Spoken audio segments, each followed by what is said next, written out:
최근 코로나19 신규 확진자가 발생한 강릉과 정선에 내일부터 사회적 거리두기 2단계가 격상돼 시행됩니다. 정선 지역에 코로나19 확진자가 속출하면서 주민들의 불안감이 커지고 있습니다. 강원랜드 카지노는 또 휴장에 들어갑니다. 동해안 시군들이 새해 첫날 해맞이 축제를 열지 않기로 했지만 해맞이 인파가 몰릴 것으로 예상돼 방역에 비상이 걸렸습니다. 동해시가 관광지 경관을 해치는 위법 불법 건축물 철거에 박차를 가하고 있습니다.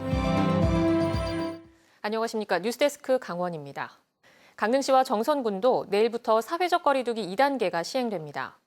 강원도는 최근 코로나19 신규 확진자가 발생한 강릉과 횡성, 영월, 정선, 양구 등 5개 시군의 사회적 거리두기를 내일 0시를 기해 1.5단계에서 2단계로 격상하기로 했습니다. 이에 따라 단란주점과 클럽 등 유흥시설 5종은 문을 열 수 없고 카페는 테이크아웃만 가능하고 식당과 실내체육시설은 밤 9시 이후 운영이 중단됩니다. 한편 이번 거리두기 2단계 적용은 오는 14일 자정까지 일주일로 향후 신규 확진자가 없으면 1.5단계로 낮아집니다. 국내 거리두기 2.5단계가 연말까지 유지됩니다. 국방부는 국내에서 확진자가 계속 나옴에 따라 지난달 26일부터 실시한 국내 거리두기 2.5단계를 오는 28일까지 유지해 군 장병들의 외출 휴가를 연말까지 통제하기로 했습니다. 또 간부들은 사적 모임과 회식을 연기하거나 취소해야 합니다. 지난 4일 코로나19 첫 확진자가 발생한 정선에서 추가 확진자가 계속 나오고 있습니다. 확진자 발생이 이어지면서 주민들의 불안감은 커지고 있는 가운데 강원랜드 카지노는 영업을 중단합니다. 보도에 조규환 기자입니다. 정선군 남면의 아파트 단지입니다. 한낮인데도 아파트 밖으로 나오는 주민이 거의 없습니다.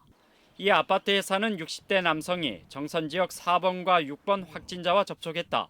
코로나19에 감염됐는데 이 같은 소식이 전해지자 인적이 끊긴 겁니다. 상당수 주민들이 이미 코로나19 검사를 받았지만 불안감은 여전합니다. 좀 불안하지요. 그냥 나오기도 무섭고 그렇죠. 주민들도 잘 안 나오시는 거예요? 안 나와요. 거의 다 주변에 코로나 검사 받으시고 그러셨던 거예요? 예, 우리 같이 일하는 사람들 다 받았어요, 지금. 정선에서는 나흘간 8명의 확진자가 발생했는데 첫 확진자가 나온 사부급에서 6명, 화암면과 남면에서 각각 1명씩 나왔습니다. 이 가운데 3명은 서울의 한 병원에서 확진받은 사부급의 70대 여성을 병문안했던 네 번째 확진자와 접촉한 2차 감염자입니다. 코로나19 감염 전파가 이루어진 사부급의 아파트 출입로에서는 이동 차량에 대한 방역 작업이 계속 이루어지고 있습니다. 직간접 접촉자를 확인하는 대로 검사를 실시하는 데다 자가 격리자도 많이 있어 추가 확진에 대한 우려는 큰 상황입니다. 인접 지역에 추가 확진자가 발생됨에 따라서 지역 주민들의 이동 제한을 조치를 하고 자가 격리자 100명 앞밖에 있어서 자가 공무원 전담 공무원을 지정해서 지금 사태를 예의주시하고 있습니다. 한편 강원랜드는 정선군의 사회적 거리 두기가 2단계로 격상됨에 따라 오늘 밤 12시부터 카지노 운영을 중단하고 나머지 부대 시설은 정부 방역 지침에 따라 운영하기로 했습니다. MBC 뉴스 조기환입니다. 코로나19 재확산으로 동해안 시군이 새해 첫날 해맞이 행사를 전면 취소했습니다. 하지만 주요 해맞이 명소에 많은 인파가 몰릴 것으로 예상됨에 따라 방역 소독 등이 강화될 방침입니다. 홍한표 기자가 보도합니다. 묵은 해가 지나고 새해를 맞이하면 화려한 불꽃놀이와 함께 펼쳐지는 강릉 정동진의 모래시계 회전식. 강릉시가 코로나19 확산으로 개최 여부를 고민했지만 이번에는 행사를 열지 않기로 가닥을 잡았습니다. 경포와 주문진 등 일출 명소에서 펼치던 새해맞이 행사도 모두 취소했습니다. 다만 새해 첫 일출을 직접 보지 못하는 아쉬움을 달래기 위해 유튜브 등으로 일출을 생중계할 계획입니다. 별다른 행사는 하지 않고 다만 아쉬운 점이 있어서 저희들이 SNS를 통해서 경포와 정동진, 대관령에서 새해 첫 일출을 생중계할 예정입니다. 속초시도 해맞이 행사를 전면 취소했습니다. 다만 일출을 보기 위해 해변과 항포구를 찾을 시민과 관광객을 위해 편의시설 정비와 교통 통제 등을 시행하기로 했습니다. 축제를 안 한다 할지라도 이제 시민들이나 관객들이 많이 오실 것을 예상을 해가지고 코로나 방역 대책에 대해서 저희가 최선을 다할 거고요. 이번 기관과 협조해서 원활한 교통 통제가 이루어질 수 있도록 동해시는 망상 해변과 추암 해변에서 열던 공연 행사와 떡국 나눠주기 행사를 취소하고 안전 요원만 배치하기로 했습니다. 고성군과 삼척시도 고심 끝에 공식 해맞이 행사를 취소했습니다. 양양군도 역사적 상징성이 있는 동해 신묘 제례만 봉행합니다. 해맞이 행사는 모두 취소됐지만 연말연시가 금토일 연휴로 이어지면서 동해안의 주요 호텔과 리조트는 거의 예약이 가득 찬 상황입니다. 따라서 해맞이 주요 명소에는 이번에도 많은 인파가 몰릴 것으로 보입니다. 31일 기준으로는 만실 기준이에요. 현재 예약 상황으로는 신속건이 아직은 많지가 않아가지고 이제 만실 예정이고. 온다는 해맞이 관광객을 막을 수는 없는 만큼 동해안 시군들은 코로나19 확산 방지를 위해 해변 방역 소독을 강화하고 사회적 거리두기 지키기를 적극 안내한다는 방침입니다. MBC 뉴스 홍한표입니다. 동해시 주요 관광지에는 위법으로 증축한 상가 건물이 많은데요. 무릉계곡에 이어 망상해변의 위법 건축물들도 철거돼 관광지 경관이 개선될 것으로 기대됩니다. 김영호 기자입니다. 바닷가의 건축물을 철거하는 작업이 한창입니다.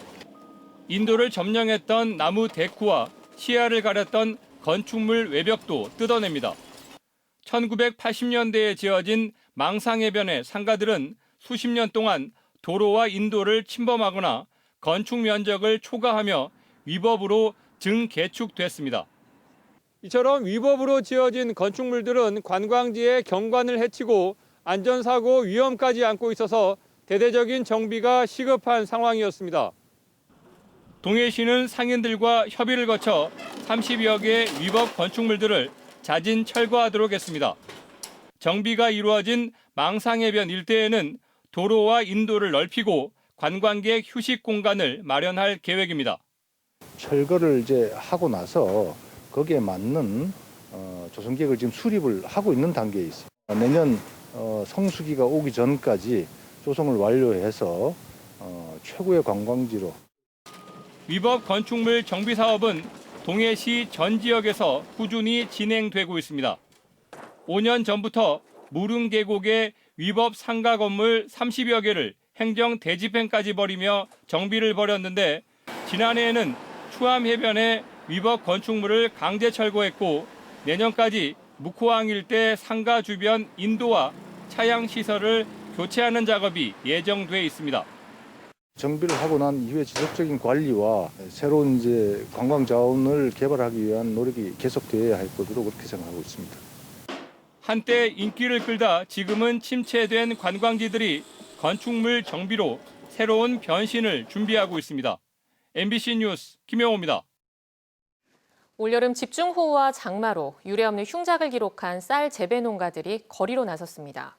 수매 가격이 여전히 현실에 못 미친다며 재결정을 요구하고 있습니다. 박민기 기자입니다.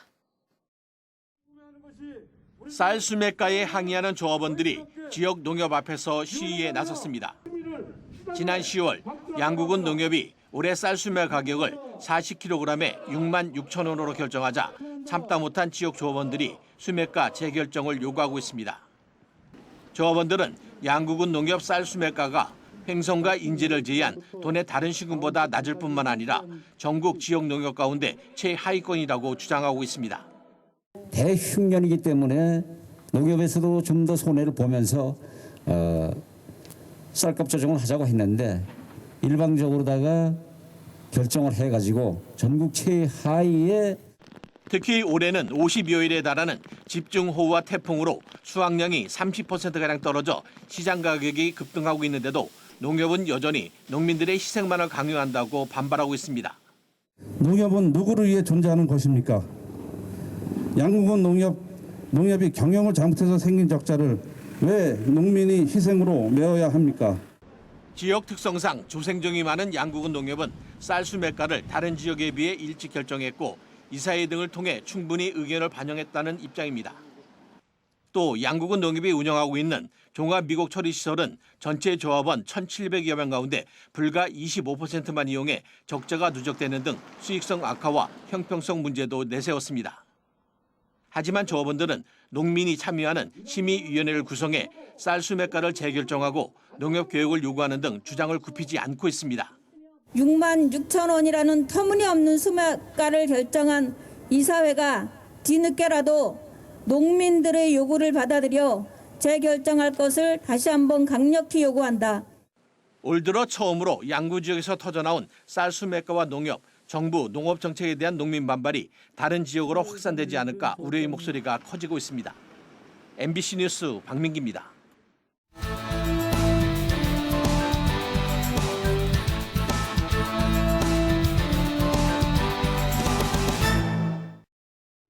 코로나19 확산 속에도 양양군을 찾은 관광객이 증가하고 젊은 층 비율이 높은 것으로 나타났습니다. 양양군이 KT와 함께 빅데이터를 통해 관광 통계 자료를 분석한 결과 8월 기준 양양군을 찾은 관광객 수는 1,400여 명으로 지난해 9,300여 명보다 11.2% 늘었고 수도권 비율이 57.3%로 높게 나타났습니다. 특히 2018년 분석에서는 50대가 가장 많았는데 이번 조사에서는 20, 30대 젊은 층이 많았고 특히 서핑 인구가 많은 죽도 해수욕장은 30대 이하 관광객이 67.5%로 나타났습니다. 대한민국 수산식품 명인에 강원도에서는 처음으로 이금선 대표가 선정됐습니다. 해양수산부는 조선시대 조리서인 산가유록과 주방문에 수록된 가자미식회 조리법과 함경도식 가자미식회 조리법 등 전통적인 제조 기술을 보유한 속초 지역 젓갈 제조업체 대표 이금선 씨를 수산식품 명인으로 선정했습니다. 수산식품 명인 제도는 전통식품 제조, 가공, 조리 등 각 분야의 명인을 지정해 육성하는 제도로 1993년부터 시행하고 있습니다. 속초시가 내년 1월부터 하수도 요금을 15% 올릴 계획입니다. 속초시는 현재 생산원가 대비 33.85%에 불과한 하수도 요금 평균 단가를 2025년까지 67.5%까지 올리기로 하고 내년 1월 고지분부터 현재 대비 15% 올릴 계획입니다. 강원 뉴스 마칩니다. 고맙습니다.